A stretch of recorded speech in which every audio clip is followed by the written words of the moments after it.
আসসালামু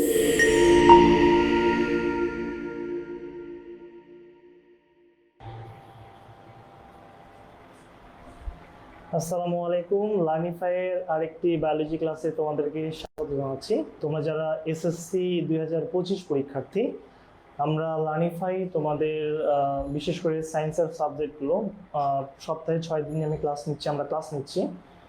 তো তোমরা যারা আমাদের ক্লাসগুলো নিয়মিত দেখছো তাদেরকে অসংখ্য ধন্যবাদ, এবং তোমরা যারা পরবর্তীতে আমাদের এই রেকর্ডেড ক্লাসগুলো দেখছো আমাদের পেজ থেকে অথবা আমাদের ইউটিউব চ্যানেল থেকে, তোমাদের কাছে একটা রিকোয়েস্ট থাকবে, সেটা হচ্ছে ওই ক্লাসগুলোর কমেন্ট বক্সে তোমরা অবশ্যই তোমাদের মতামত যেটা এটাকে একটু জানাবা, যে হ্যাঁ তোমরা ক্লাসগুলো দেখছো বা কে কোথা থেকে ক্লাসগুলো দেখছো, এইগুলো কাইন্ডলি একটু জানাবা, ঠিক আছে? তো তোমরা তোমাদের ফ্রেন্ডদের মধ্যেও আমাদের এই লাইভ ক্লাসটা শেয়ার করে দিতে পারো। তোমরা যারা বিশেষ করে সায়েন্সের যে সাবজেক্টগুলো, তোমাদের ফিজিক্সের সাবজেক্ট, জেনারেল ম্যাথ বা ম্যাথের সাবজেক্ট, ম্যাথ, দেন হচ্ছে তোমাদের বায়োলজি, এই সাবজেক্টগুলোতে যারা বেশি কনফিউশনে থাকো আর কি, বা যে চ্যাপ্টারগুলো তোমাদের এখন ওইভাবে কমপ্লিট হয়নি, বা চ্যাপ্টারের অনেক ইম্পর্টেন্ট টপিকগুলো তোমাদের মধ্যে এখনো কনফিউশন তৈরি করছে, তো ওই টপিকগুলো নিয়ে তোমরা আমাদের যে হোয়াটসঅ্যাপ গ্রুপটা আছে ওই গ্রুপে ডিসকাস করতে পারো বা আমাদেরকে জানাতে পারো। ইনশাল্লাহ আমরা তোমাদের ওই প্রবলেমের উপরে বেস করে ক্লাসগুলো নিব।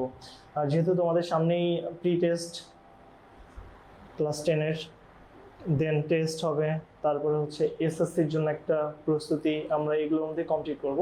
তো আমাদের লার্নিফাই এসএসসির আগ মুহূর্ত পর্যন্ত তোমাদের সাথে থাকবে। এসএসসির আগ মুহূর্ত পর্যন্ত তোমাদের যতগুলো প্রবলেম আছে ইনশাল্লাহ আমরা সবগুলো প্রবলেমই তোমাদের চাহিদা অনুযায়ী সলভ করার চেষ্টা করব। আশা করি তোমরা আমাদের সাথেই থাকবে, আর আশা করি আমাকে শুনতে পাচ্ছ। তোমরা যদি কেউ শুনতে না পারো তাহলে কাইন্ডলি একটু কমেন্ট বক্সে জানিয়ে দাও যে আমি শুনতে পাচ্ছি না বা কোনো কিছু, ঠিক আছে?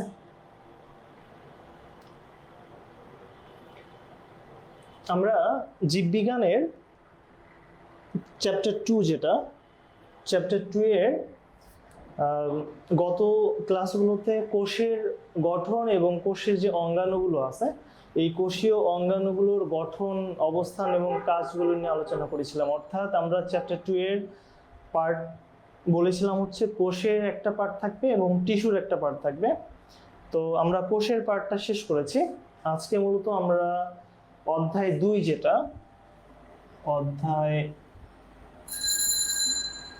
2 চ্যাপ্টার 2, এই চ্যাপ্টার 2 এটা অবভিয়াসলি জীববিজ্ঞান, এবং এই চ্যাপ্টার 2 এর আজকে মূলত আমরা আলোচনা করব হচ্ছে উদ্ভিদ টিস্যু নিয়ে। উদ্ভিদ টিস্যু নিয়ে, ঠিক আছে? এই উদ্ভিদ টিস্যুটার মধ্যে আমি তোমাদের একটু ফার্স্টে ক্লিয়ার করে দিই যে আমাদের এই উদ্ভিদ টিস্যুটাকে মূলত কয়টা ভাগে ভাগ করেছে আর কি এই চ্যাপ্টারটার মধ্যে। আমাদের উদ্ভিদ টিস্যু কিন্তু অনেক ধরনের ক্লাসিফিকেশন আছে, অনেক ধরনের ফাংশন বা কাজ, অনেক ধরনের অনেক ইনফরমেশনই অনেক জায়গায় আমরা পাই। তো এখানে একটা বিষয় কেন একটু মনে রাখবা, সেটা হচ্ছে উদ্ভিদ টিস্যুটা, এই টিস্যু ডেফিনেশনটা কি বা টিস্যু কাকে বলে। তো আমরা যখন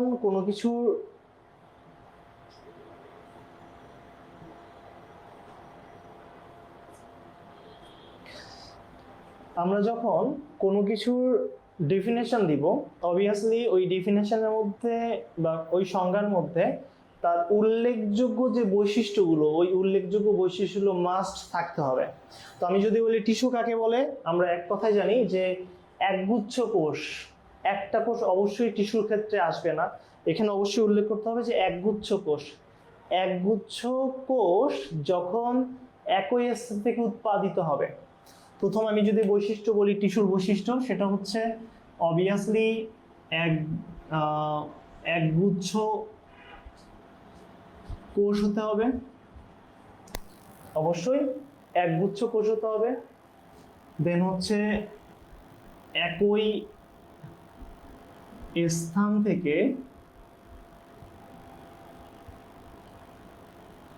উৎপাদিত হতে হবে এবং একই কাজ করবে একসাথে, একই কাজ একসাথে সম্পন্ন করবে। তার মানে হচ্ছে এই তিনটা বৈশিষ্ট্য মাস্ট আমার টিস্যু ডেফিনেশনে থাকতে হবে। সেটা হচ্ছে একগুচ্ছ কোষ হতে হবে, একই স্থান থেকে উৎপাদিত হবে এবং একই কাজ একত্রে সম্পাদন করবে। অর্থাৎ টিস্যু ডেফিনেশন আমি বলতে পারি যে একগুচ্ছ কোষ যখন একই স্থান থেকে উৎপাদিত হয়ে একই কাজ একত্রে সম্পাদন করে, তখন ওই একগুচ্ছ কোষকে আমরা একত্রে কি বলবো? টিস্যু বলবো। ঠিক আছে? তো আশা করি তোমরা এই ডেফিনেশনটা জানো, এই ইনফরমেশনটা জানো। এরপরে ভাই একটা বিষয় খেয়াল করো, সেটা হচ্ছে আমাদের টিস্যুর ক্ষেত্রে, এই উদ্ভিদ টিস্যুর ক্ষেত্রে তোমাদের বইয়ের মধ্যে বা এই চ্যাপ্টার 2 এর মধ্যে বিভাজন ক্ষমতার ভিত্তিতে মূলত টিস্যুকে দুই ভাগে ভাগ করছে। কয় ভাগে? বিভাজন ক্ষমতার ভিত্তিতে টিস্যুকে ভাগ করছে দুই ভাগে। একটা হচ্ছে আমার, এটা আমরা সবাই জানি, আমি যদি বলি ফার্স্টে যে কিসের ভিত্তিতে? বিভাজন সক্ষমতার ভিত্তিতে। সক্ষমতার ভিত্তিতে কত ভাগে ভাগ করছে? দুই ভাগে। একটা হচ্ছে কি ভাজক টিস্যু, আর দুই নাম্বারটা হচ্ছে স্থায়ী টিস্যু। আমি এগুলো বোর্ডে লিখে দিচ্ছি, এর প্রধান কারণটা হচ্ছে আমাদের বইয়ের মধ্যে আমাদের সবারই একটা কমন প্রবলেমটা হচ্ছে এসএসসি যারা 2025-এর বা আমাদের এই এসএসসি চ্যাপ্টার 2 প্লান্ট টিস্যুর এই টপিকটা নিয়ে আমাদের একটা কমন প্রবলেম, সেটা হচ্ছে আমাদের এটা সহজে মনে থাকে না। এবং টিস্যুর ডেফিনেশন বা সংজ্ঞা বা টিস্যুর প্রকারভেদটা কোথা থেকে কোথায় যাচ্ছে, কে কার সঙ্গে রিলেটেড, এই বিষয়টা নিয়ে আমাদের একটু কনফিউশন থাকার কারণে আমরা মূলত এই টিস্যুর টপিকটা বাদ দিয়ে চলে যাই। অনেকে এই চ্যাপ্টার 2টা স্কিপ করে চলে যাই। বাট একটা বিষয় মনে রাখবেন ভাইয়ারা, সেটা হচ্ছে চ্যাপ্টার 2টা তোমাদের এই এসএসসি বায়োলজি বইয়ের বিশেষ করে ম্যাক্সিমাম চ্যাপ্টারের সঙ্গে রিলেটেড। যেমন আমি তোমাদের বলি যে চ্যাপ্টার 1 এর সঙ্গে চ্যাপ্টার 2 রিলেটেড। কিভাবে রিলেটেড সেটা আমরা বলতে পারি হচ্ছে ওই যে চ্যাপ্টার 1 এর ভৌত জীব বিজ্ঞানের যে তোমার টিস্যু বিজ্ঞান বা টিস্যুবিদ্যা যেটা আছে, সাইটোলজি বা কোষবিদ্যা, হিস্টোলজি বা টিস্যুবিদ্যা, এই টিস্যুবিদ্যার সঙ্গে চ্যাপ্টার 2 রিলেটেড। চ্যাপ্টার 3 রিলেটেড কোষ বিভাজন যেটা, এটাও চ্যাপ্টার 2 এর সঙ্গে রিলেটেড, কারণ চ্যাপ্টার 2 আমাদের কোষ নিয়ে আলোচনা করা আছে, কারণ এখানে আমাদের কোষের প্রকারভেদের কথা বলা আছে বিভাজন ক্ষমতার ভিত্তিতে। তার মানে হচ্ছে চ্যাপ্টার 3 হচ্ছে কোষ বিভাজনের চ্যাপ্টার। চ্যাপ্টার 4 যেটা জীবনী শক্তি, তোমাদের ওই চ্যাপ্টার 4 এর মধ্যে আমাদের ওই উদ্ভিদ কোষের মধ্যে কোন অঙ্গাণু এবং উদ্ভিদ কোষের কোন কোন জায়গায় মূলত সালোক সংশ্লেষণগুলো সংঘটিত হয়ে থাকে, এটা চ্যাপ্টার 2 এর সঙ্গে চ্যাপ্টার 4 এর কিছু রিলেশন আছে। যেমন তোমার চ্যাপ্টার 2 এর মধ্যে তোমার কোষীয় অঙ্গাণু আছে না, প্লাস্টিডের যে ক্লোরোপ্লাস্ট, এই ক্লোরোপ্লাস্টের যে গ্রানাম ডিস্ক, ওই গ্রানাম ডিস্কের মধ্যে আলোক পর্যায় হয়, প্লাস্টিডের ক্লোরোপ্লাস্টের স্ট্রোমার মধ্যে অন্ধকার পর্যায় হয়, এটা চ্যাপ্টার 4 এর সঙ্গে রিলেটেড। তো চ্যাপ্টার 5 এর সঙ্গে রিলেটেড কোনটা? আবার চ্যাপ্টার 5 এর মধ্যে কি আছে? আমাদের খাদ্য পুষ্টি পরিপাক আছে। তো খাদ্যের উপাদানের মধ্যে আমিষের কথা বলা আছে। তো আমিষের উদ্ভিজ্জ উৎস কি? আমিষের যে প্রাণীজ উৎস বাদে যার একটা উদ্ভিজ্জ উৎস, সো এটা কি প্লান্ট রিলেটেড। সো এই প্লান্ট সেলের অনেক ইনফরমেশন চ্যাপ্টার 2 এর মধ্যে আছে। আবার চ্যাপ্টার 6 যদি আমরা বলি মূল রোমের সাথে পানি শোষণ, ওই যে মূল রোমের মধ্যে কোন ধরনের কোষ আছে এবং মূল রোমের মধ্যে আবরণে কোন ধরনের কোষ থাকে, আবরণী টিস্যুর মধ্যে আছে চ্যাপ্টার 2 এর ক্ষেত্রে। এটা মানে একটার সঙ্গে কিন্তু একটা রিলেটেড ভাব। তো চ্যাপ্টার 2টা স্কিপ করে কিন্তু আমরা বড় বোকামি করব, তোমরা যারা চ্যাপ্টার 2টা ওই টিস্যুর টপিকটার উপরে বেস করে স্কিপ করে যাও, এই কাজটা কখনো করবা না। আমি একটু ক্লিয়ার করে দিচ্ছি যে আমাদের মূলত কোন জায়গা থেকে কি আসছে এবং প্লান্ট টিস্যুটা কোথা থেকে আলোচনা করা আছে, একটু ক্লিয়ার করে একটু শুনবা ভাইয়া। বিভাজন সক্ষমতার ভিত্তিতে মূলত টিস্যুকে ভাগ করছে দুই ভাগে, একটা হচ্ছে ভাজক টিস্যু, একটা হচ্ছে স্থায়ী টিস্যু। তো আমি যদি ভাজক টিস্যুটার ডেফিনেশনটা বলতে যাই যে ভাজক টিস্যু কাকে বলে, তো অবশ্যই যে টিস্যুটা কিসে সক্ষম ভাই? বিভাজনে সক্ষম। যে টিস্যুটা বিভাজনে সক্ষম আমরা মূলত তাদেরকে বলে থাকি কি? ভাজক টিস্যু। আর এস্থায়ী টিস্যু কোনটা? যে টিস্যুটা বিভাজিত হয় না। কি হয় না? বিভাজিত হয় না, এটা হচ্ছে কি এস্থায়ী টিস্যু। এখন এই যে এস্থায়ী টিস্যুটা, আশা করি তোমরা দেখতে পাচ্ছ, এই যে এস্থায়ী টিস্যুটা আছে, এই এস্থায়ী টিস্যুটাকে আবার ভাগ করা হয়েছে 3 ভাগে। কয় ভাগে? 3 ভাগে। এটা আমি একটু ব্লু কালার দিয়ে লিখছি। 1 নাম্বার হচ্ছে কি সরল টিস্যু। 1 নাম্বার হচ্ছে কি সরল টিস্যু। 2 নাম্বার হচ্ছে জটিল টিস্যু। সরল টিস্যু। 2 নাম্বার হচ্ছে জটিল টিস্যু। আর 3 নাম্বার হচ্ছে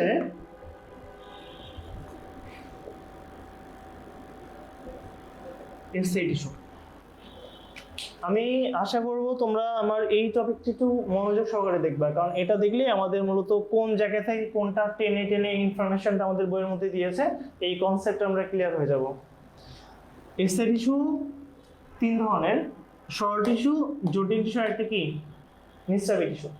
তো এই যে 3 ধরনের টিস্যুর উৎপত্তি কোথা থেকে ভাই? এস্থায়ী টিস্যু থেকে নিয়ে আসছে। তো সরল টিস্যুর ক্ষেত্রে আমরা জাস্ট একটা ইনফরমেশন মনে রাখবো যে সরল টিস্যুটার ক্ষেত্রে যতগুলো কোষ থাকবে, টিস্যু বলতে তো আমরা একগুচ্ছ কোষকে বুঝি, তাই না? টিস্যু বলতে আমরা একগুচ্ছ কোষকে বুঝি। তার মানে হচ্ছে সরল টিস্যুর মধ্যে যতগুলো কোষ থাকবে সবগুলো কোষের আকার আকৃতি এবং বৈশিষ্ট্যগুলো প্রায় সেম থাকবে। অর্থাৎ কোষের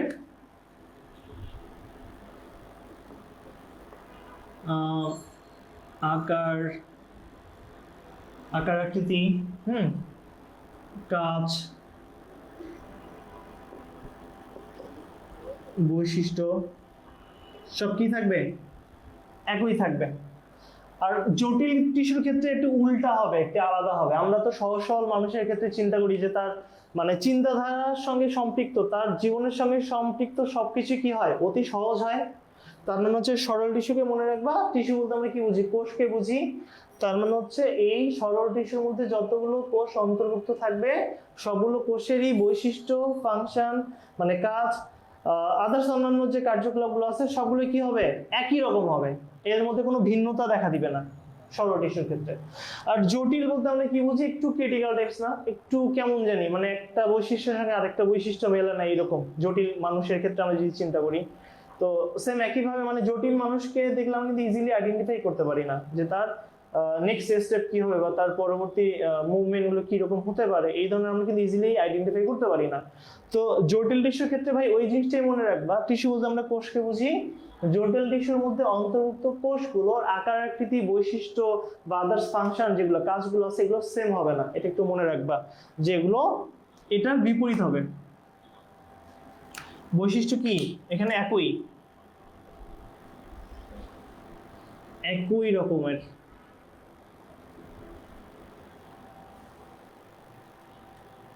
আচ্ছা, আর জটিল টিস্যুর ক্ষেত্রে কি হবে? এটার উল্টাটা হবে, ডিফারেন্ট হবে। আচ্ছা, এখন এই যে ভাই এস্থায়ী টিস্যুটা আছে, সরি ভুল বলেছি আমি এখানে, সরল টিস্যু, জটিল টিস্যু, একটা হচ্ছে নিঃস্রাবী টিস্যু।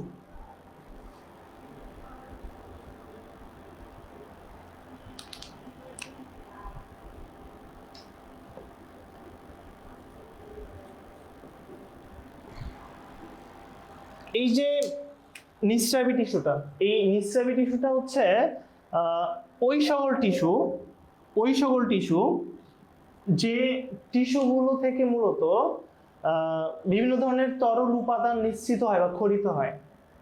ঠিক আছে, এটা আমরা ধরে নিতে পারি হচ্ছে খেজুর গাছের ত্বক থেকে কিন্তু শীতকালে অনেক ধরনের ওই খেজুরের রস নিঃসৃত হয়। সো ওই টিস্যুটা হচ্ছে নিঃস্রাবী টিস্যু। তার মানে হচ্ছে নিঃস্রাবী থেকে কি হবে? নিঃস্রাবী টিস্যু থেকে নিঃসরণ হবে কোনো তরল উপাদান। ওকে, সো আমি স্থায়ী টিস্যু, আমি যদি বলি বিভাজন ক্ষমতার ভিত্তিতে টিস্যু কত প্রকার? 2 প্রকার। একটা হচ্ছে কি ভাজক টিস্যু, একটা হচ্ছে স্থায়ী টিস্যু। ভাজক টিস্যু কি হবে? বিভাজনে সক্ষম হবে।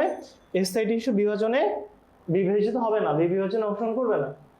আর স্থায়ী টিস্যুকে ভাগ করছে কয়টা ভাগে? 3টে ভাগে। একটা হচ্ছে কি সরল টিস্যু, যে টিস্যুগুলোর সরল টিস্যু, জটিল টিস্যু, একটা হচ্ছে ইনস্টাবল টিস্যু। তো সরল টিস্যুর মধ্যে অন্তর্ভুক্ত কোষগুলোর আকার আকৃতি বৈশিষ্ট্য এবং কাজ একই ধরনের হবে। জটিল টিস্যুর মধ্যে বিপরীত হবে বা একই রকম হবে না। এবং নিঃস্রাবী টিস্যুর ক্ষেত্রে যে টিস্যুগুলো মূলত বিভিন্ন ধরনের তরল উপাদান বা রাসায়নিক উপাদান নিঃসরণের সঙ্গে সম্পৃক্ত থাকে, আমরা ওই টিস্যুগুলোকে কি বলবো? নিঃস্রাবী টিস্যু বলবো। ঠিক আছে ভাই? তো এখন একটা বিষয় খেয়াল করো, আমি একটু বৈশিষ্ট্য একটু মুছে দিচ্ছি এখানে, যেহেতু জায়গাটা একটু কম ভাইয়া। তো এই যে সরল টিস্যুটা আসছে, তো আমাদের বইয়ের মধ্যে এই সরল টিস্যুটার আবার প্রকারভেদ করছে। এই সরল টিস্যুর আবার কি করছে? প্রকারভেদ করছে কিভাবে? যে আমরা প্যারেনকিমার নাম শুনেছি। সরল টিস্যু আবার বিভিন্ন ধরনের হয়। 1 নম্বরে যেটা আছে সেটা হচ্ছে প্যারেনকিমা।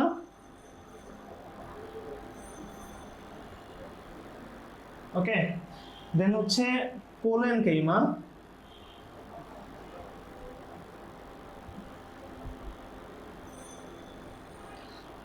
স্ক্লেরেনকিমা।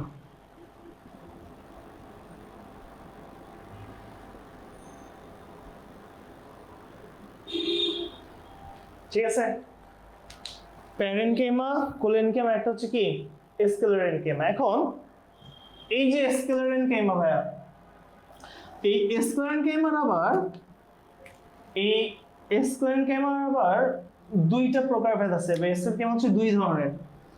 একটা হচ্ছে ফাইবার। ফাইবার বলতে আমরা সুতাকে ধরে নিব, হ্যাঁ। ফাইবার বলতে তন্তু বা সুতাকে ধরবো, মনে রাখবা। ফাইবার বলতে তন্তু বা সুতা। আর একটা হচ্ছে স্ক্লেরাইট।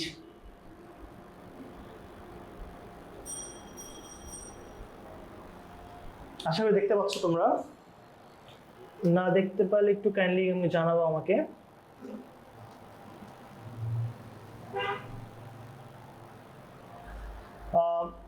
ফাইবার, একটা হচ্ছে কি স্ক্লেরাইট।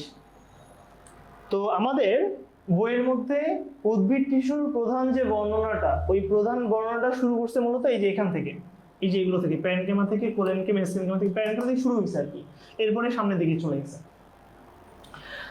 এবং এই প্যারেনকিমা, কোলেনকিমা, স্ক্লেরেনকিমার পরের যে টিস্যুগুলো বর্ণনা, ওগুলোর উৎপত্তি কোথা থেকে ভাইয়া?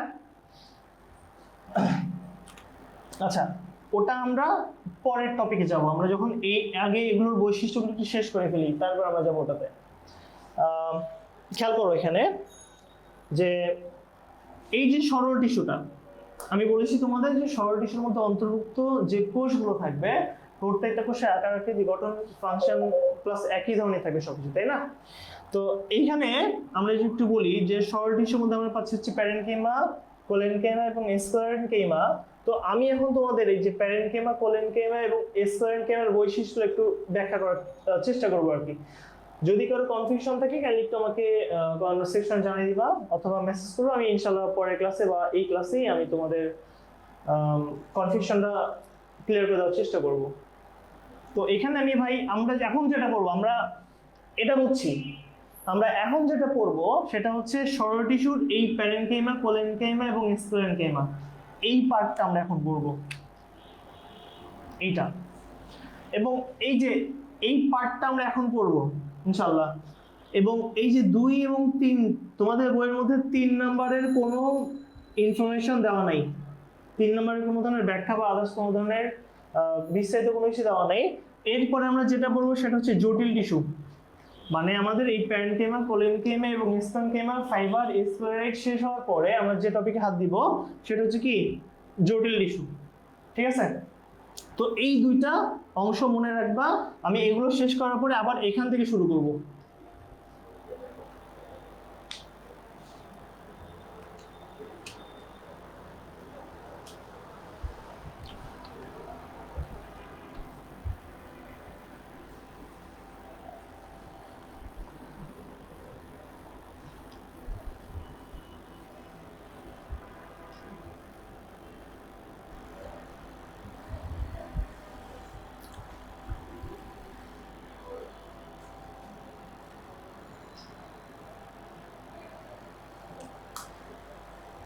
একটু খেয়াল করি আমরা, হ্যাঁ।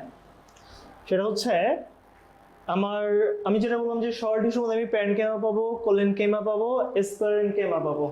তো আমরা যদি ফার্স্টে বলি যে প্যারেনকেমাটা, তো এখানে প্যারেনকেমা যেটা, এই প্যারেনকাইমা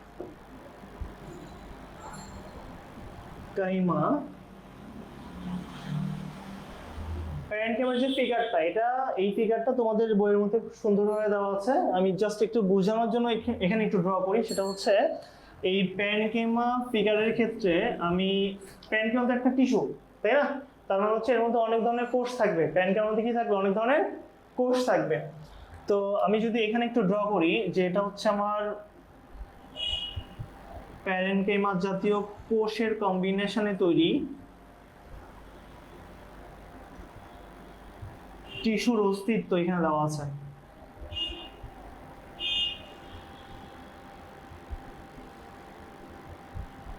এগুলো কি? সবই হচ্ছে প্যারেনকেমা জাতীয় কোষ, মানে হচ্ছে এগুলো হচ্ছে এক একটা প্যারেনকেমা জাতীয় কোষ, এবং এখানে এগুলো হচ্ছে নিউক্লিয়াস।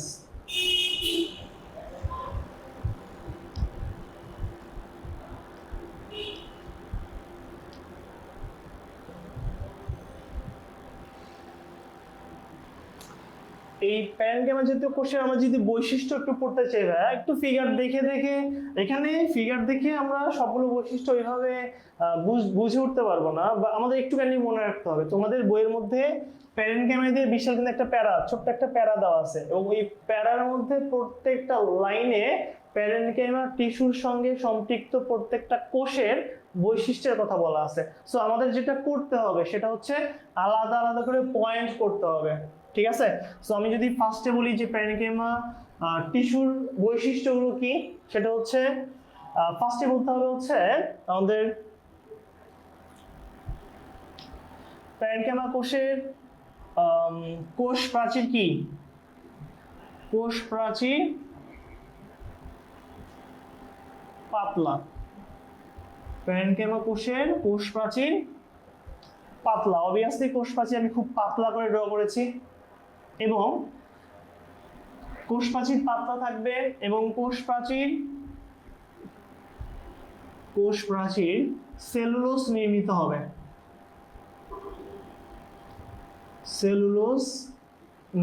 হবে। দেন আমরা আরেকটা বিষয় বলতে পারি যে এদের নিউক্লিয়াসটার আকৃতি অপেক্ষাকৃত বড় হবে।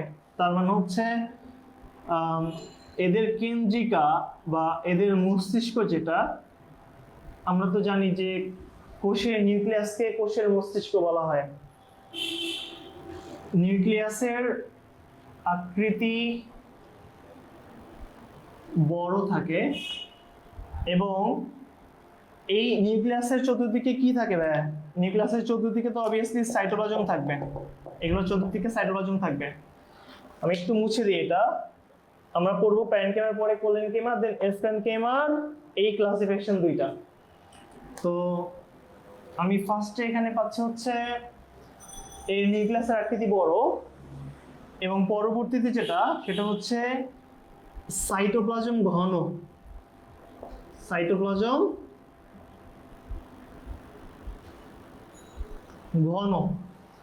দেন আমি কিন্তু জাস্ট ভিজিবল যে বৈশিষ্ট্য, মানে যে বৈশিষ্ট্যগুলোকে একটু মার্ক করা যায়, আমি এই বৈশিষ্ট্যগুলি নিয়ে একটু কথা বলছি এবং এখানে লিখে দিচ্ছি। তোমরা যেটা করবা সেটা হচ্ছে তোমাদের বইয়ের মধ্যে প্যারেনকেমার যে প্যারাটা দেওয়া আছে, ওই প্যারাটার মধ্যে প্রত্যেকটা লাইনে কিন্তু বৈশিষ্ট্যগুলো দেওয়া আছে। দয়া করে এই বৈশিষ্ট্যগুলো পয়েন্ট করে খাতায় নোট করার পরে মুখস্থ করবা, তাহলে তোমাদের মনে থাকবে, আদারওয়াইজ মনে থাকবে না। কারণ আমাদের বৈশিষ্ট্যগুলো প্যারা করে লিখলেই অনেক বৈশিষ্ট্য কিন্তু আমরা ফুল বা কমপ্লিটলি বলতে পারি না, সেজন্য কিন্তু আমাদের মার্কসটা কম চলে আসে। তো এখানে নিউক্লিয়াসের আকৃতি বড়, সাইটোপ্লাজম ঘন থাকবে, এবং কোষগুলোর মাঝে এখানে তিনটা কোষ আছে, তিনটা কোষের মাঝে যে গ্যাপ আছে, তিনটা কোষের মাঝে কি আছে? গ্যাপ আছে। মানে হচ্ছে কোষগুলোর মাঝে হচ্ছে আন্তঃকোষীয় ফাঁক থাকবে, বা ইন্টারসেলুলার স্পেস যেটাকে বলা হয়, আন্তঃকোষীয় ফাঁক বা গ্যাপ থাকবে। দেখো খেয়াল করে, এই কোষগুলোর মাঝে হচ্ছে গ্যাপ আছে, ঠিক আছে? তার মানে কি থাকবে? আন্তঃকোষীয় ফাঁক থাকবে। দেন আমরা বলতে পারি হচ্ছে এই যে প্যারেনকেমা জাতীয় যে কোষগুলা, এই প্যারেনকেমা জাতীয় কোষগুলার মধ্যে যখন ক্লোরোপ্লাস্ট থাকবে, কি থাকবে ভাই?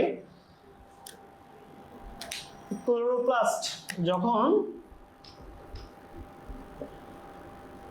ক্লোরোপ্লাস্ট থাকে, আচ্ছা এটা কমন জিনিস যে ক্লোরোপ্লাস্ট থাকলে কি করবে, এরা খাদ্য তৈরি করবে সালোক সংশ্লেষণ পদ্ধতিতে। তো প্যারেনকেমা কোষের মধ্যে যখন ক্লোরোপ্লাস্ট থাকবে, ক্লোরোপ্লাস্ট থাকলে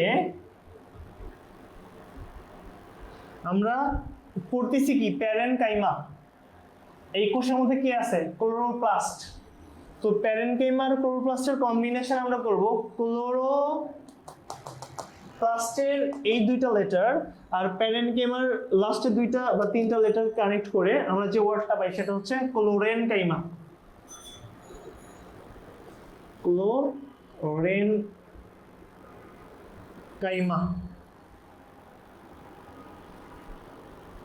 বলা হয়। তার মানে হচ্ছে আমার প্যারেনকাইমা কোষের মধ্যে যদি ক্লোরোপ্লাস্ট থাকে তখন আমরা তাকে কি বলবো?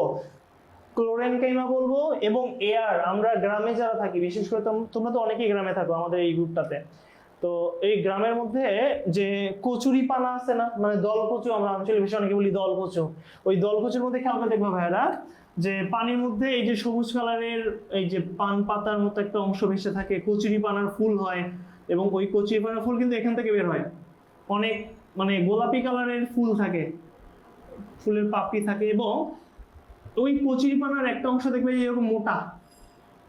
গ্রামে কিন্তু অনেকে এই অংশগুলো দিয়ে খেলে, ছোট বাচ্চারা খেলাধুলা করে, এবং এটার ভিতরে বাতাস থাকে, এটাকে যদি কেউ জোরে চাপ দাও তাহলে পটকার মতো একটা সাউন্ড হয়, একটা আওয়াজ হয়, তাতে বাতাস দ্রুত বের হয়ে গেলে যে আওয়াজটা হয় আর কি। তো এর মধ্যে যে কোষগুলো আছে ওই কোষগুলো কিন্তু প্যারেনকেমা জাতীয় কোষ। ওই কোষগুলো কি? প্যারেনকেমা জাতীয় কোষ। এবং ওই প্যারেনকেমা জাতীয় কোষের ভিতরে এয়ার বা বাতাস থাকলে, মনে রাখবা যে বাতাস থাকলে, প্যারেনকাইমা জাতীয় কোষের মধ্যে যদি বাতাস থাকে, তো তখন আমরা বাতাসকেই বলি ইংলিশে এয়ার মানে বাতাস। সো এয়ার কোথায় থাকতেছে? প্যারেনকাইমা কোষের মধ্যে থাকতেছে। তো তখন ওই এয়ার বা বাতাসপূর্ণ প্যারেনকাইমা কোষকে আমরা বলে থাকি হচ্ছে অ্যারেনকাইমা।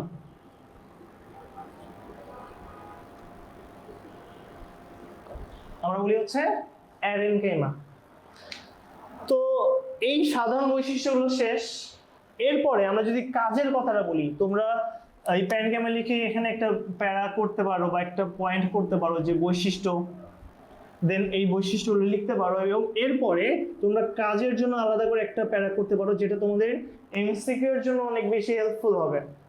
যে প্যারেনকাইমা কোষের কাজটা মূলত কি, আমি একটু এখানে লিখে দিই যে প্যারেনকাইমা কোষের কাজটা হচ্ছে খাদ্য প্রস্তুত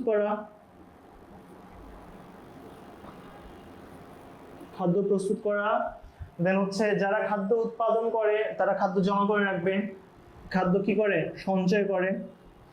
সঞ্চয় করা, দেন হচ্ছে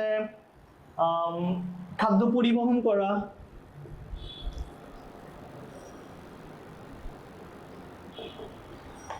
দেন হচ্ছে দৈহিক গঠনের ক্ষেত্রে কিন্তু অবভিয়াসলি আমাদের এই প্যারেনকাইমা কোষ কাজ করবে, ঠিক আছে? সো দৈহিক গঠনের ক্ষেত্রে এই প্যারেনকাইমা কোষ কাজ করে, একটু কাইন্ডলি মনে রাখবা যে দৈহিক গঠন,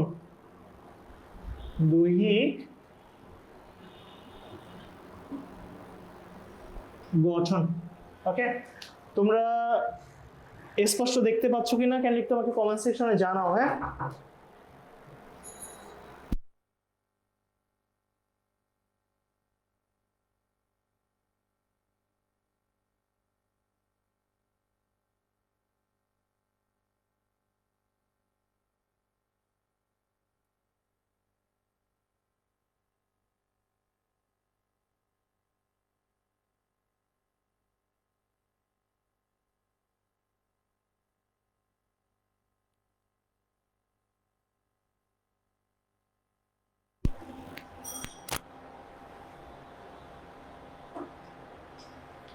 ওকে,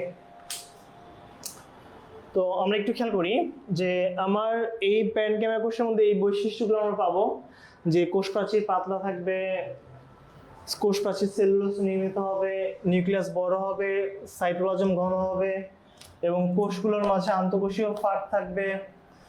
দেন হচ্ছে ক্লোরোপ্লাস্ট থাকলে আমরা তখন তাকে কি বলবো, ক্লোরেনকাইমা বলবো, এবং এয়ার বা বাতাস থাকলে আমরা তখন তাকে বলবো হচ্ছে অ্যারেনকাইমা।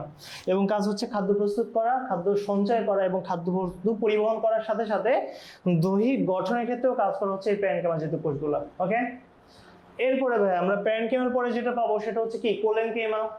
একটু খেয়াল করি আমরা।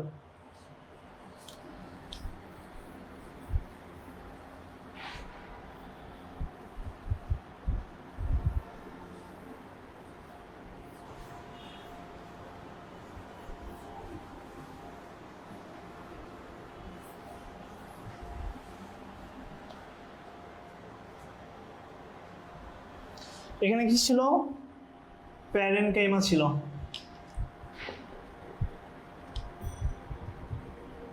তাহলে 2 নাম্বারটা হচ্ছে কোলেনকাইমা।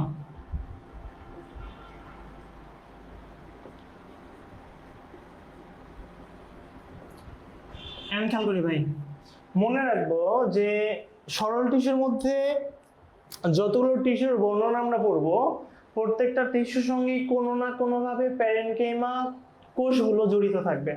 ঠিক আছে, তো কোলেনকাইমা টিস্যুর যে ফিগারটা, ওইখানে তোমাদের জাস্ট একটু খেয়াল করবা।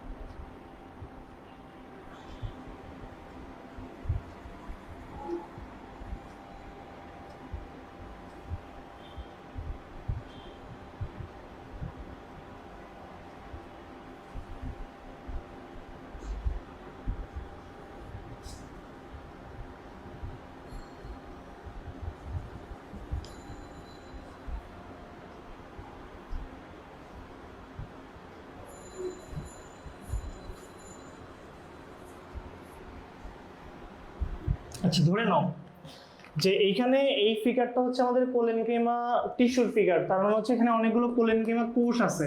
এখানে এক একটা কোষ কি, কোলেনকাইমা জাতীয় কোষ। তো এখন একটু খেয়াল করো ভাই, মনে রাখবো প্রথম যে বৈশিষ্ট্য, আমি বারবারই বলছি যে আমি প্যারেনকাইমা এই টিস্যুটার বর্ণনার পরে যতগুলো টিস্যু আমরা পড়বো, প্রত্যেকটা টিস্যুর কোষের সঙ্গেই প্যারেনকাইমা কোষগুলো কোনো না কোনোভাবে অবস্থান করবে। তার কারণ হচ্ছে ওই কোষগুলোর উপস্থিতিটা এক ধরনের প্যারেনকাইমা কোষ থেকেই হবে। তো খেয়াল করো যে আমি যদি বলি প্রথম বৈশিষ্ট্যটা কি হবে, যে এই কোলেনকাইমাটা হচ্ছে বিশেষ এক ধরনের প্যারেনকাইমা কোষের সমন্বয়ে তৈরি। বিশেষ ধরনের প্যারেনকাইমা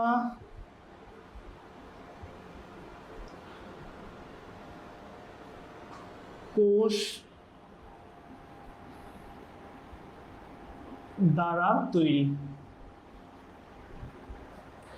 বিশেষ ধরনের প্যারেনকাইমা কোষের সমন্বয়ে তৈরি হবে। দেন হচ্ছে কোষ প্রাচীর, আমরা এর আগে প্যারেনকাইমার মধ্যে কি পড়েছিলাম, সেলুলোজ, বাট এখানে হবে এদের কোষ প্রাচীর,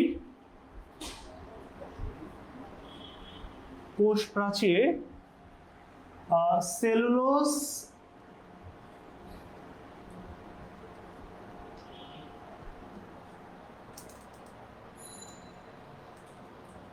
দেখতে পাচ্ছ কেন, একটু আমাকে জানাও।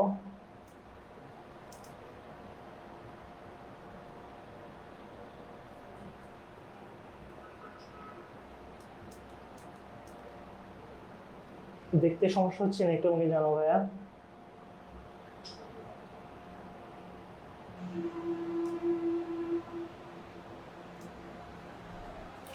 কোষ প্রাচীর সেলুলোজ দিয়ে তৈরি এবং কি দিয়ে, পেকটিন দিয়ে তৈরি। কোষ প্রাচীর সেলুলোজ এবং পেকটিন দিয়ে তৈরি। দেন হচ্ছে একটু খেয়াল করো যে এদের কোষ প্রাচীর কিন্তু একটু মোটা, আমি এখানে মোটা করে ড্র করেছি, তার মানে হচ্ছে কোষ প্রাচীর মোটা।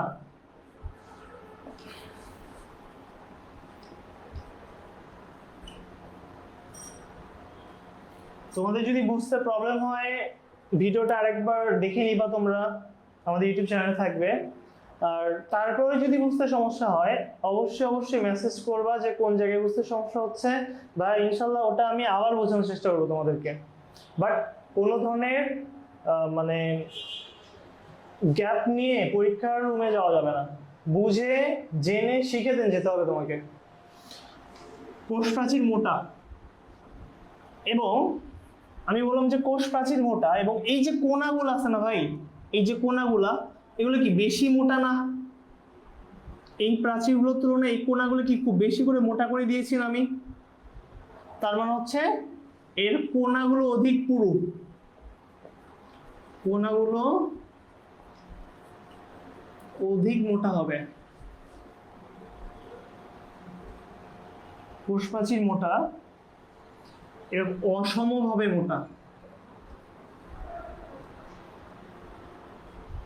কোনাগুলো কি অনেক বেশি থাকতে পারে কোনো কোনো ক্ষেত্রে, বাট এই বৈশিষ্ট্যের উল্লেখ করতে হবে যে কোষগুলোর মাঝে কোষে আন্তঃকোষীয় বা ইন্টারসেলুলার স্পেস, যেটা আন্তঃকোষীয় ফাঁক থাকতে পারে, এগুলোর মধ্যে ইন্টারসেলুলার স্পেস থাকতে পারে। এবং এদের অবস্থানটা কোথায়, এরা কোথায় অবস্থান করে, এটা অনেক বেশি গুরুত্বপূর্ণ। এটা মূলত পাতার শিরার মধ্যে এবং পাতার বোটার মধ্যে। তোমাদের বইয়ের মধ্যে সুন্দর ভাষায় লেখা আছে হচ্ছে পত্রবৃন্ত, আর একটা হচ্ছে পত্র শিরা।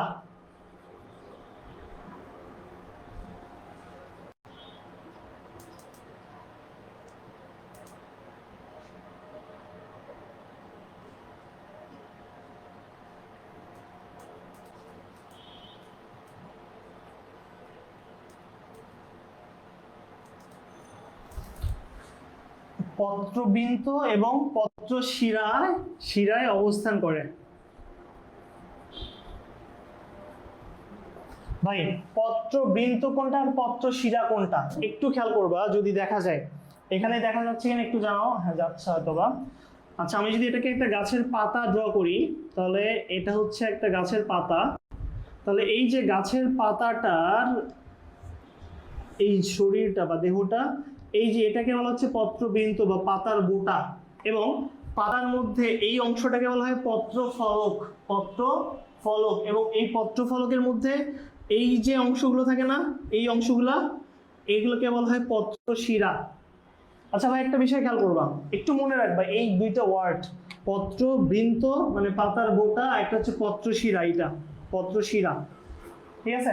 সো এদের অবস্থানটা হচ্ছে পত্রবৃন্তের মধ্যে এবং পত্র শিরার মধ্যে। এবং এদের কাজগুলো কি কি, আমরা যদি এই আগের মতো করে কাজটাকে আলাদা করি, যে এদের কাজগুলো কি কি, আমি যদি কাজকে আলাদা করি, এখানে কি পাইলাম ভাই? এখানে পাইলাম হচ্ছে বৈশিষ্ট্য। দেন আমি কি কাজগুলোকে আলাদা করতে পারি।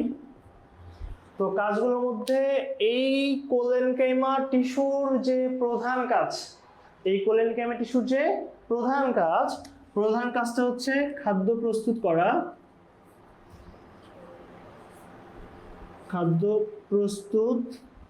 এবং উদ্ভিদ দেহের মধ্যে যে দৃঢ়তা আছে না, মানে হচ্ছে উদ্ভিদ যত শক্তিশালী ভাবে দাঁড়িয়ে থাকে, এই দাঁড়িয়ে থাকার জন্য যে শক্তির যোগান বা দৃঢ়তার যে মূল যে মানে দৃঢ়তা প্রদান করাটাই এই কোলেনকাইমা টিস্যুর প্রধান কাজ।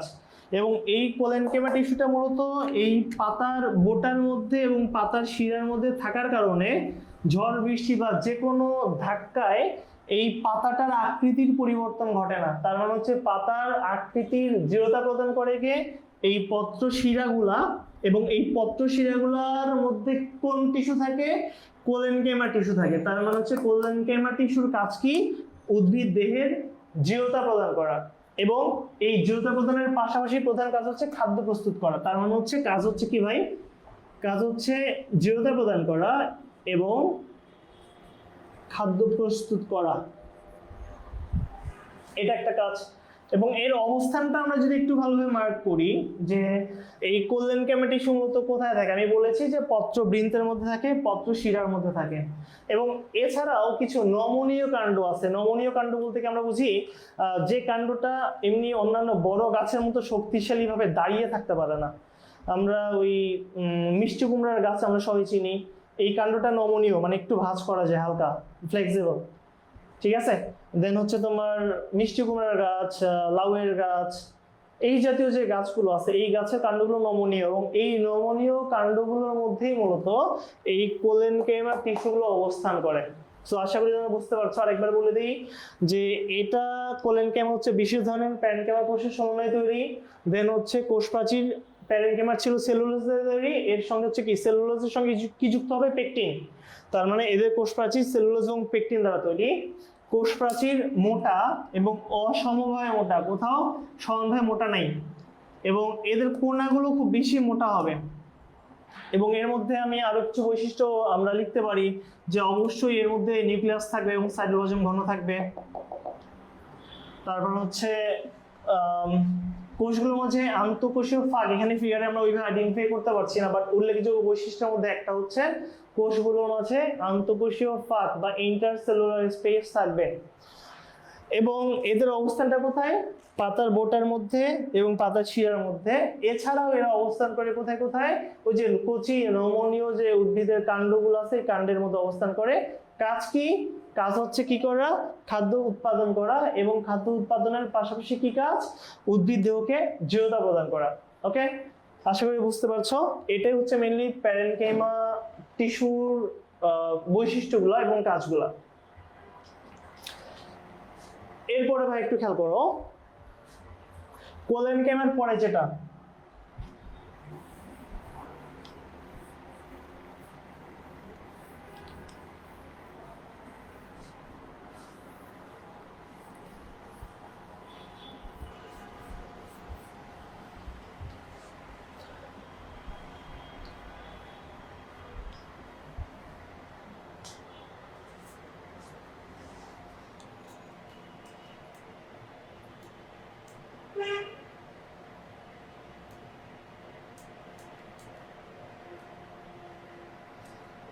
ওকে, মিফতাজুর রহমান রনি লিখেছো, মোটামুটি ক্লিয়ার, থ্যাংক ইউ ভাইয়া।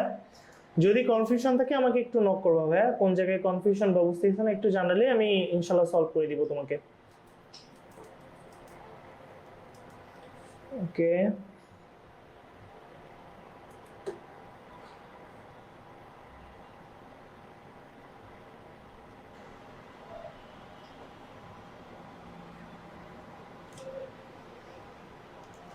ফাইন।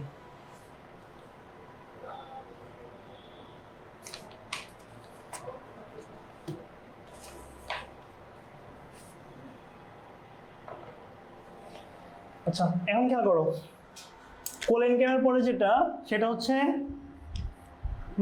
এসক্লেরেনকেমা।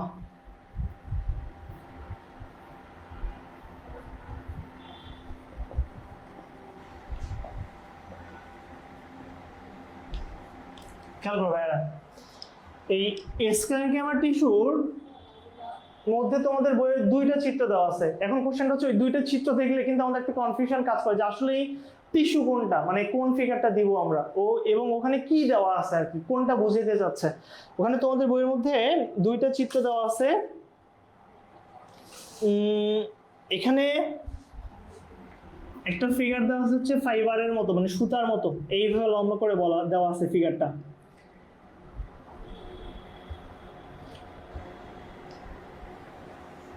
ঠিক আছে, এবং ওই ফিগারটার এই অংশটাকে কেটে মানে প্রস্থচ্ছেদ করার পরে এই ফিগারটা এখানে ড্র করছে হচ্ছে একই ফিগার, বাট তখন এই ইন্টারনাল যে শেপটা আছে না,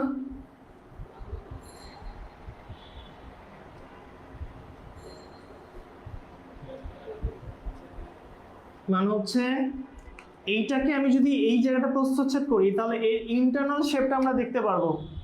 এই ইন্টারনাল যে শেপটা আছে আমরা এই শেপটা একটু ক্লিয়ারলি দেখতে পারবো। এর যে ইন্টারনাল শেপটা আশা করি দেখতে পাচ্ছ তোমরা এই অংশটা, এটাকে স্লাইস করে কাটলে, আমরা বাসায় তো শসা স্লাইস করে কাটি, শসাকে গোল করে কাটলে এর ভিতরের গঠনটা দেখা যায়। সেম একইভাবে এইটাকে যদি স্লাইস করে কাটি তাহলে এই ভিতরের এই স্ট্রাকচারটা দেখা যাচ্ছে। ভাই এখন কোশ্চেনটা হচ্ছে যে এটা আসলে কি, এটা হচ্ছে একটা এক্সটেন্টেমা কোষ, এবং এইখানে এই এক্সটেন্টেমা কোষের এই অংশটাকে মানে এই ইন্টারনাল স্ট্রাকচারটাকে তোমাদের বইয়ের মধ্যে ড্র করছে, ওই ইন্টারনাল স্ট্রাকচারটাকে কিন্তু তোমাদের বইয়ের মধ্যে ড্র করছে।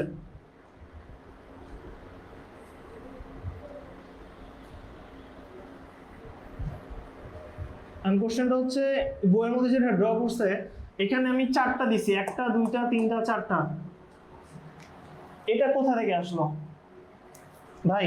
এটা হচ্ছে একটা কোষ, এই কোষটার লম্বচ্ছেদ করে সরি প্রস্থচ্ছেদ করে এই শেপটা আমি পাই। তার মানে কি এখানে একটা কোষ তো থাকে না, আমি একটা কোষ থাকলে আমি তাকে টিস্যু বলবো না, তার মানে হচ্ছে এখানে অনেকগুলো কোষ থাকে। ধরে নাও এটা একটা কোষ, এটা একটা কোষ, এই পাশে একটা স্টেনগ্যামা কোষ, এখানে একটা স্টেনগ্যামা কোষ, এখানে একটা স্টেনগ্যামা কোষ। আমি যদি এটাকে স্লাইস করে কাটি তাহলে এই সম্মিলিত কোষ গুচ্ছকে একত্রিত হয়ে এইখানে চারটা কোষ এইভাবে দেখাবে। তো আমি এই চারটা কোষকে একত্রে বলবো টিস্যু। তার মানে হচ্ছে এইটার ইন্টারনাল স্ট্রাকচারটা হচ্ছে এইটা। তো আমি যদি স্প্লেনকেমা কোষের মধ্যে চলে আসি, তো ওই স্প্লেনকেমা কোষের যে বৈশিষ্ট্যগুলো তোমাদের বইয়ের মধ্যে বলা আছে যে কোষগুলো হচ্ছে কোষ প্রাচীর মোটা, এই যে সাধারণ বৈশিষ্ট্যটা। আচ্ছা এখানে লিখে ফেলি।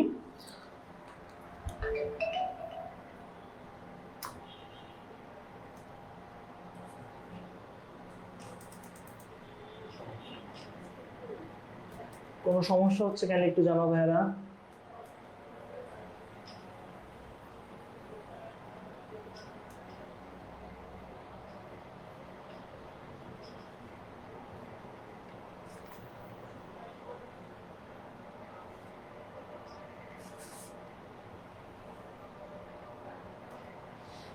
খেয়াল করো, আমি যদি বলি যে এখানে এই স্প্লেনকেমা টিস্যুর বৈশিষ্ট্যগুলো কি কি হবে, প্রথম যেটা বৈশিষ্ট্য সেটা হচ্ছে অবশ্যই কোষ প্রাচীর মোটা হবে। কোষ প্রাচীর কি হবে?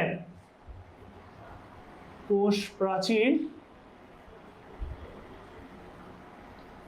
মোটা হবে,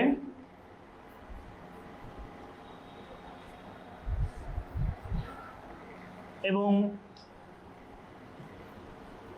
শক্ত হবে। দেন আমরা প্যারেনকেমার কোষ প্রাচীর পড়েছিলাম কি সেলুলোজ দিয়ে, কোলেনকেমারটা পড়েছিলাম হচ্ছে সেলুলোজ এবং পেকটিন দিয়ে, আর এই স্প্লেনকেমার মধ্যে যে কোষ প্রাচীর থাকবে এদের কোষ প্রাচীরে কি জমা হবে? লিগনিন জমা হবে, লিগনিন। কোষ প্রাচীরে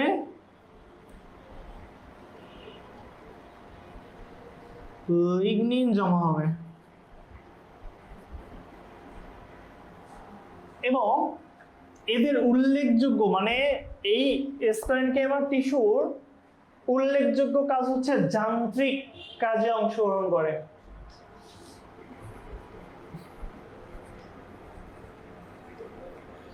যান্ত্রিক কাজে অংশগ্রহণ করা।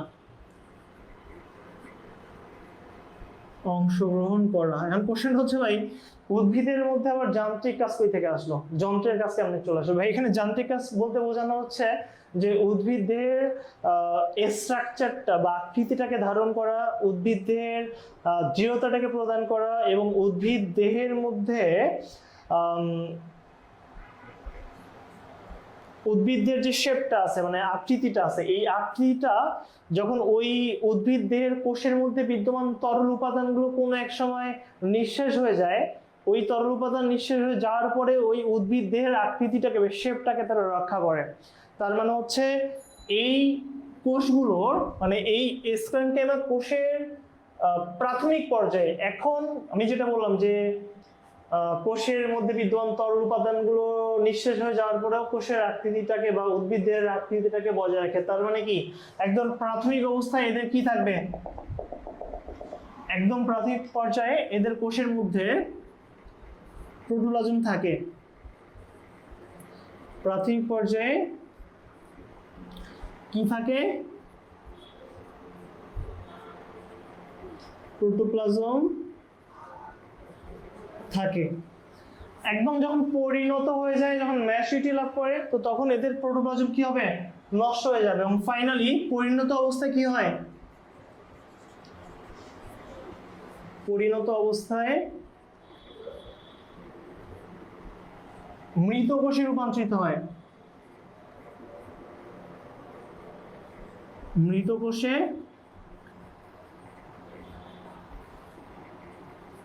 রূপান্তরিত হবে।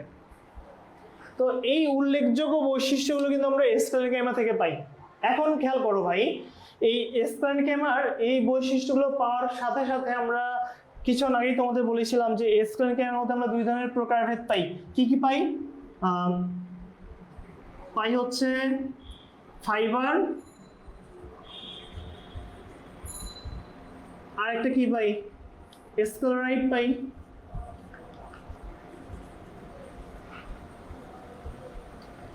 ফাইবার একটা কি, স্ক্লেরাইড। সো এইখানে এটা হচ্ছে ফাইবার বা তন্তু বা সুতার মতো একটা কোষ। সো এই স্প্লেনেকাইমার মধ্যে আমরা যে ফাইবারটা পাবো ভাই, একটু মুছে দিই এটা। আচ্ছা আমি এখানে একটু ড্র করে দিই। এই ফাইবার যেটা, ওই ফাইবারটা মূলত সুতার মতো। ফাইবার বলতে আমরা তন্তুকে বা সুতাকে বুঝে থাকি। তো এই যে ফাইবার, এই ফাইবার বা তন্তুর উভয় প্রান্ত সরু থাকে। উভয় প্রান্ত কি, এই প্রান্তের তুলনায় কি এটা সরু, সরু বা চিকন থাকবে।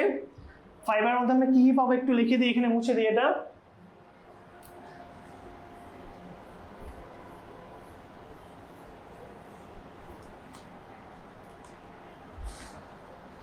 আমি যদি বলি যে এটা হচ্ছে ফাইবার,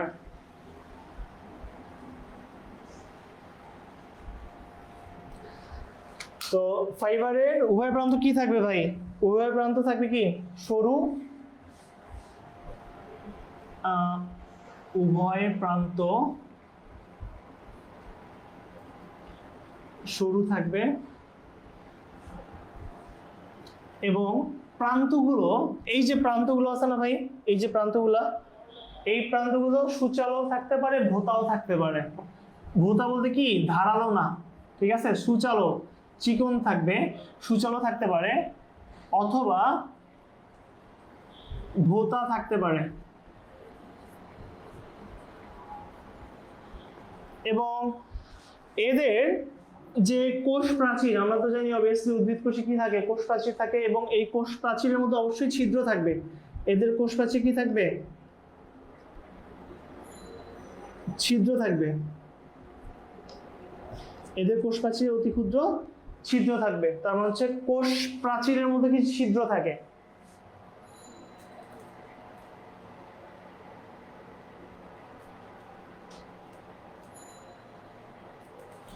কোষ প্রাচীরে ছিদ্র থাকে এবং এই ছিদ্রগুলোকে কোষ প্রাচীর ছিদ্রযুক্ত, ছিদ্রযুক্ত, এবং এই ছিদ্রগুলোকে কূপ বলে। ছিদ্রগুলো কি নামে পরিচিত, কূপ নামে। হ্যাঁ,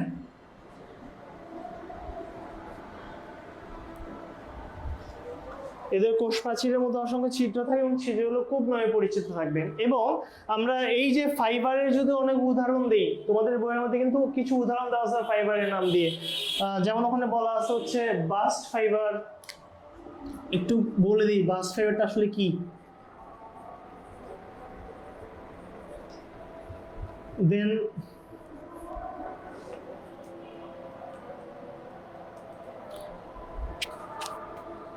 দেন হচ্ছে সারফেস ফাইবার,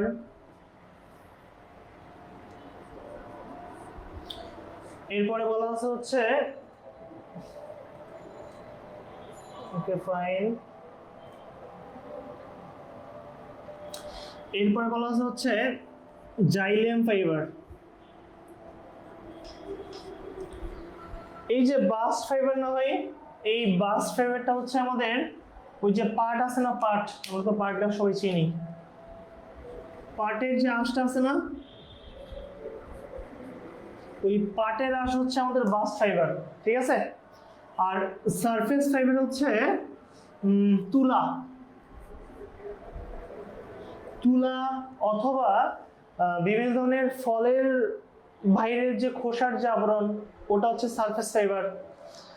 এবং জাইলেম ফাইবার যেটা, এটা হচ্ছে কাঠের মধ্যে যে আঁশ থাকে, কাঠের যে তন্তু বা কাঠের যে সুতা বা কাঠের মধ্যে যে আঁশ, ওটা হচ্ছে জাইলেম ফাইবার। তার মানে হচ্ছে আমি ফাইবারের মধ্যে পাচ্ছি হচ্ছে বাস্ট ফাইবার, কিসের, পাটের আঁশ, সারফেস ফাইবার, তুলার আঁশ, জাইলেম ফাইবার, কাঠের আঁশ বা কাঠের তন্তু বা কাঠের সুতা বা কাঠের ফাইবার। ঠিক আছে, সো আশা করি এটা একটু মনে রাখবা। এরপরে ভাইয়া এই ফাইবারের পরে যেটা, সেটা হচ্ছে স্ক্লেরাইট।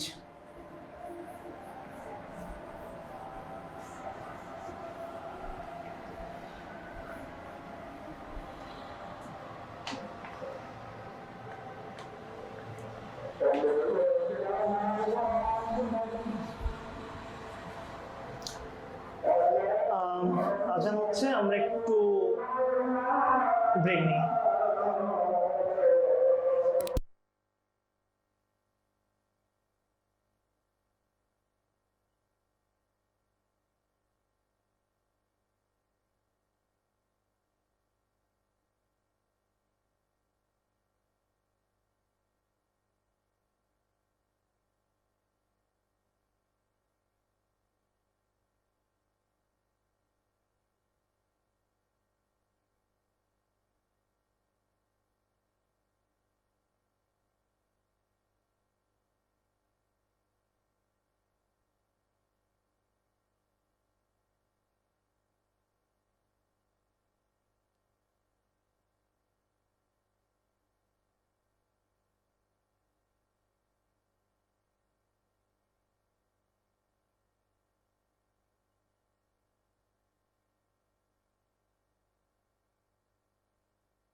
আজান শেষ, আমরা আবার চলে এসে আমাদের ক্লাসে। তো ফাইবারের পরে ভাইয়া যেটা, সেটা হচ্ছে স্ক্লেরাইট।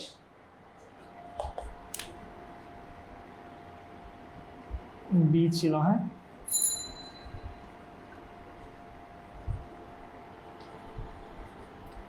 এই যে স্ক্লেরাইটটা, এই স্ক্লেরাইটের আমি যদি জাস্ট এই সাইড সেলটাও দেখতে প্রায় এরকম।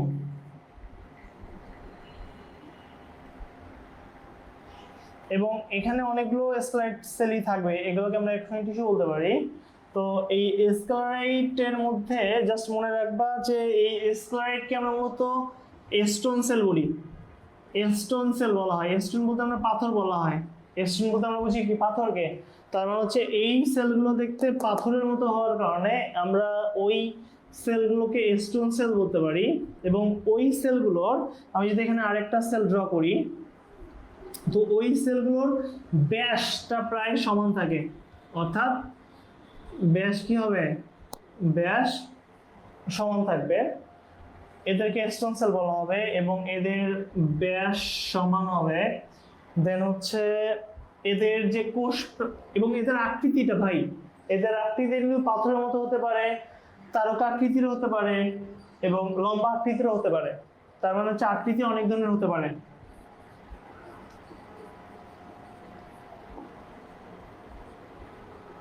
লম্বাটে, তারকাকার, বিভিন্ন শেপ হতে পারে। এবং এটা যেহেতু স্কেলারাইট কার অন্তর্ভুক্ত, স্কোয়ারেনকাইমার অন্তর্ভুক্ত, এবং এই স্কোয়ারেনকাইমার যে কোষ প্রাচীরটা এটা কি দ্বারা যুক্ত ছিল, অবভিয়াসলি লিগনিন দ্বারা ছিল।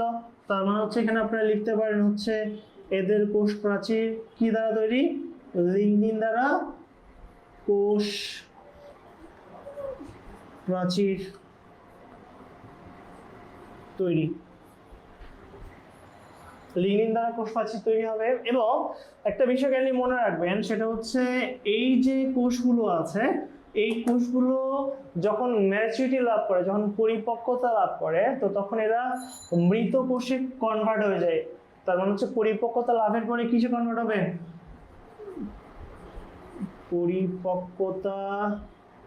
পরিপক্কতার পর মৃত কোষে রূপান্তরিত হয়। এবং এদের কোষ প্রাচীরে কূপ থাকবে। তার মানে আমরা এর আগে যে বৈশিষ্ট্য পড়েছিলাম ফাইবারের, তো ওই ফাইবার তো মেসেনকাইমার অন্তর্ভুক্ত। এবং এদের কোষ প্রাচীরে কি থাকবে, কূপ থাকবে। কোষ প্রাচীরে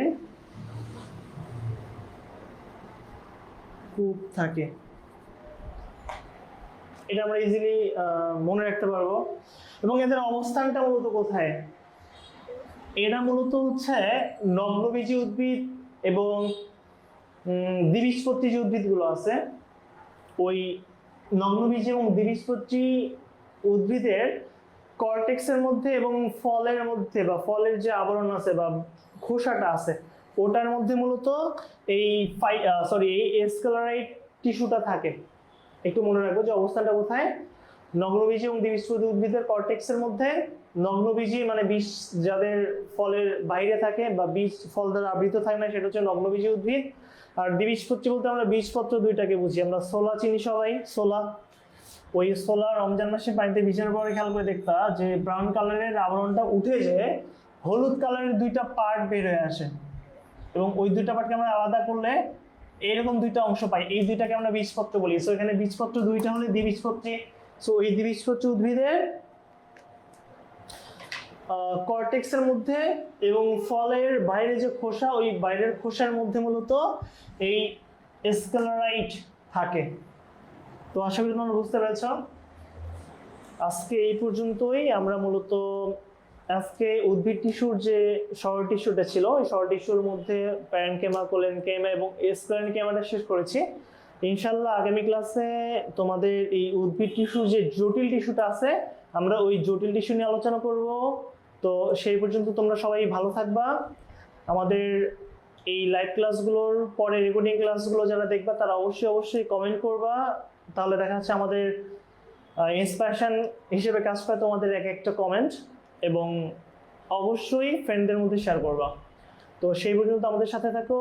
ইনশাল্লাহ আমরা লার্নিফাই একসাথে ভালো কিছু করব। আসসালামু আলাইকুম, দেখা হচ্ছে আগামী ক্লাসে।